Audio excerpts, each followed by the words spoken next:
PoK में 9 आतंकी ठिकानों पर एयर स्ट्राइक के बाद एक अलर्ट जारी हुआ है।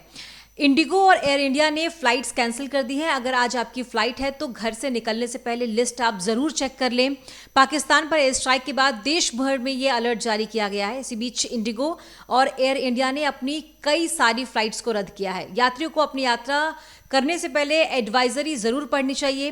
पहलगाम में हुए आतंकी हमले के बाद भारत ने आतंकवाद के खिलाफ ऑपरेशन सिंदूर चलाया, एयर स्ट्राइक किया, 9 आतंकी ठिकानों को तबाह किया और अब इसका असर अलग अलग जगहों पर देखने को मिल रहा है। लेकिन इस बीच देश में जो है अगर आप आज कहीं ट्रैवल करने वाले हैं तो आपको एडवाइजरी पढ़नी चाहिए। एयर इंडिया ने दोपहर 12 बजे तक अपनी सभी फ्लाइट्स को रद्द कर दिया है। पाकिस्तान और पीओके में आतंकी ठिकानों पर भारतीय सेना के एयर स्ट्राइक के बाद एहतियातन श्रीनगर एयरपोर्ट को आम नागरिकों के लिए फिलहाल बंद कर दिया गया है और अधिकारियों के मुताबिक तीनों सेनाओं ने मिलकर ऑपरेशन सिंदूर को अंजाम दिया। लेकिन फ्लाइट्स की जहां तक बात है, श्रीनगर एयरपोर्ट पर सभी फ्लाइट्स 12 बजे तक के लिए आम नागरिकों के लिए बंद कर दी गई है।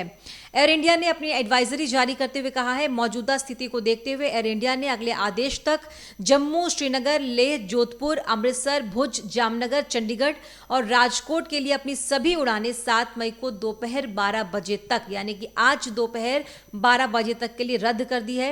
एयरलाइन कंपनी ने बताया कि अमृतसर जाने वाली 2 इंटरनेशनल फ्लाइट्स को दिल्ली भेजा जा रहा है और इस अप्रत्याशित व्यवधान के लिए वो लोगों से माफी भी मांग रहे हैं।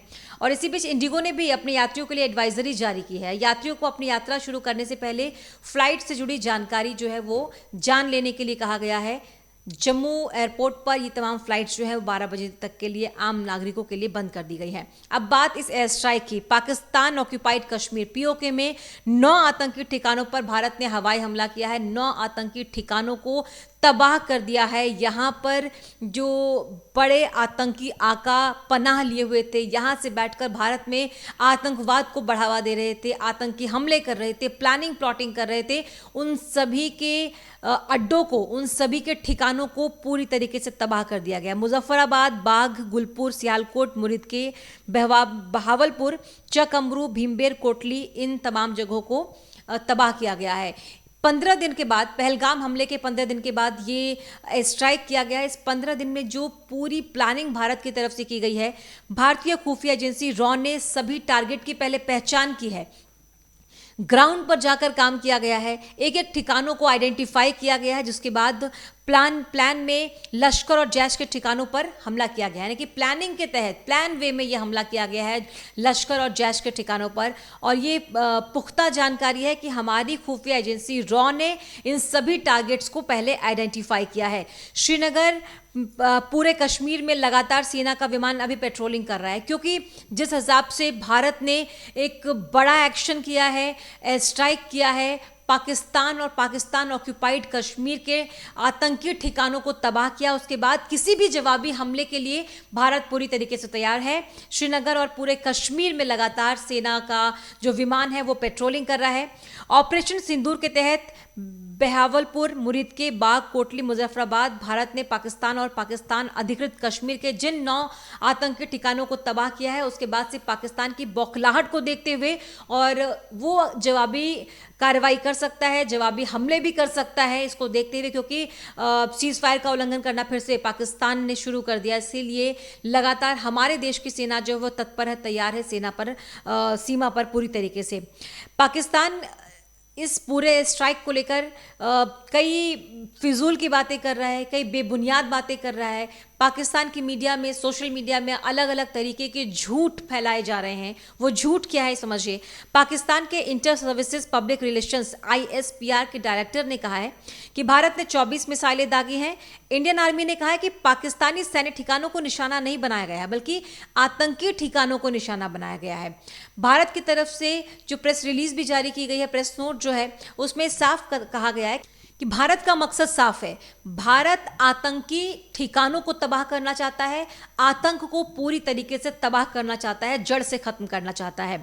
हमले पर पाकिस्तानी मीडिया और पाकिस्तानी सरकार ने अलग अलग बयान दिए हैं। बयान पहला, पाकिस्तान के रक्षा मंत्री ख्वाजा आसिफ ने कहा है कि भारत ने अपनी ही हवाई सीमा से पाकिस्तान पर मिसाइल हमले किए हैं जो सीधे नागरिकों पर जाकर गिरे हैं। लेकिन भारत ने यह साफ कर दिया है कि भारत ने नागरिकों पर नहीं, पाकिस्तान में किसी और जगह पर नहीं, पाकिस्तान के किसी सैन्य ठिकाने पर नहीं, बल्कि सिर्फ और सिर्फ पाकिस्तान ऑक्यूपाइड कश्मीर के आतंकी ठिकानों को तबाह किया है।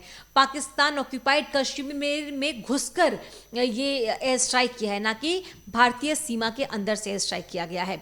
दूसरा, पाकिस्तान के सरकारी न्यूज चैनल पीटीवी न्यूज ने दावा किया है कि हमले के दौरान पाकिस्तानी सेना ने 2 भारतीय फाइटर जेट को गिरा दिया है। यह भी खबर पूरी तरीके से गलत है। इस बात की कोई औपचारिक पुष्टि अभी तक भारत की तरफ से नहीं की गई है। और यह भी पाकिस्तान ने कहा है कि मस्जिदों को निशाना बनाया गया है। पाकिस्तान ने एलओसी के पास भारतीय चेक पोस्ट को तबाह किया। इस तरह की अफवाहें, इस तरह की झूठी खबरें पाकिस्तान अपने आप को सुपीरियर दिखाने के लिए, अपने आप को अटेंटिव मोड में दिखाने के लिए, अपने आप को एग्रेसिव मोड में दिखाने के लिए ये झूठ, ये अफवाह पाकिस्तानी मीडिया में फैला रहा है। तीसरा, पाकिस्तान ने भारत के हवाई हमलों के बाद लोकेशन और मरने वालों की संख्या को लेकर सुबह 5 बजे तक अलग अलग दावे किए हैं। यानी कि बार बार अपने स्टेटमेंट भी पाकिस्तानी मीडिया चेंज कर रहा है। पहले यानी रात 2 बजे तक बताया गया था कि 5 ठिकानों पर हमला हुआ है, 3 लोगों की मौत हुई है। 3 घंटे बाद सुबह 5 बजे इंटर सर्विसेज पब्लिक रिलेशंस के डायरेक्टर वही अहमद शरीफ चौधरी ने कहा कि भारत के हवाई हमलों में अब तक 8 नागरिक मारे गए हैं, 35 घायल हुए हैं। इसके अलावा 2 लोग लापता हैं। उन्होंने बताया कि भारत ने 6 अलग अलग इलाकों में कुल 24 मिसाइलें दागी हैं। पीओके और पाकिस्तान में रिहायशी इलाकों को निशाना बनाया है, जबकि ऐसा बिल्कुल नहीं है। भारत ने प्रेस नोट जारी करके साफ कहा है कि सिर्फ और सिर्फ आतंकी ठिकाने ही हमारे टारगेट थे। मंत्रालय के अनुसार यह कार्रवाई पूरी तरीके से संयमित, लक्षित और गैर उकसावे वाली थी। यानी कि संयम बरतते हुए, पेशेंस के साथ, बिल्कुल प्लानिंग के साथ, ताकि किसी भी आम नागरिक को कोई नुकसान ना हो, पाकिस्तान के सैन्य ठिकानों को भी कोई नुकसान ना हो, सिर्फ और सिर्फ आतंक और आतंकी ठिकानों को नुकसान हो। इसको देखते हुए संयमित तरीके से भारत ने यह एयर स्ट्राइक की है, जिसकी बहुत ज्यादा जरूरत थी भी।